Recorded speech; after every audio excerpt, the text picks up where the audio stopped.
Investigators shared today the DNA from the gloves found near Nancy Guthrie's home does not match anyone in the FBI database. Yeah, we, like so many others, are following every development and detail and update that comes from this investigation into the disappearance of Nancy Guthrie. One detail that we wanted to discuss with our medical expert, Dr. Paul Coley, is this attempt to find a signal from Nancy's pacemaker. I know you could do that. I know. So Dr. Coley, what is a pacemaker and what does it do? So think about our heart like you think about your house. You know how it has electrical cables running in the walls, and it has a generator that generates the electricity. So the heart is beating all the time. It needs its own electricity as well. So if the cables go down or the generator goes down of the heart, then you need a pacemaker as a backup. So we don't know why Nancy Guthrie got the pacemaker, but it's essentially a backup policy for anyone whose cables aren't working the way that they're supposed to.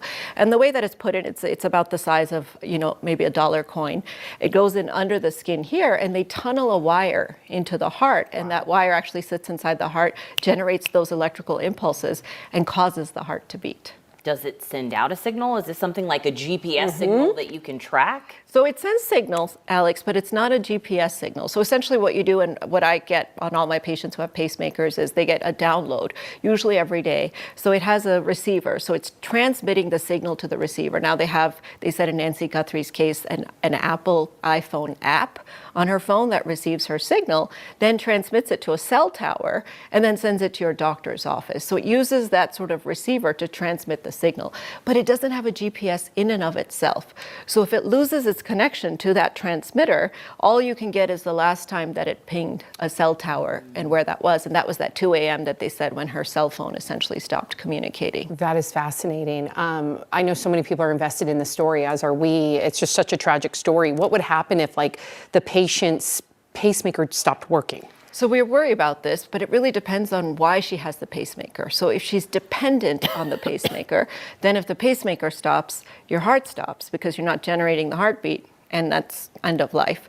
But if she's not dependent on it, it's just a backup because once in a while her cables run a little slow or her generator runs a little slow, then it's possible she could still be fine even if the pacemaker is not working. Now, having said that, pacemakers are sort of indestructible. So when you go into the MRI magnet, for example, they put a magnet on your pacemaker to sort of put it in default mode so that it keeps running. In fact, when I was in medical school, I had this unfortunate case of a patient that passed away, but their pacemaker was still working. Wow. Because the pacemaker just detects, oh, the heart's not beating on its own, so let me send the impulse. And so in order to actually declare the patient dead, we had to turn off the pacemaker. So the pacemaker can keep going even after the patient has passed away. Interesting. All right, Dr. Coley, unfortunately we're out of time because this really is fascinating, but thank you for just giving us a little bit of insight there. It makes a little more sense now for sure.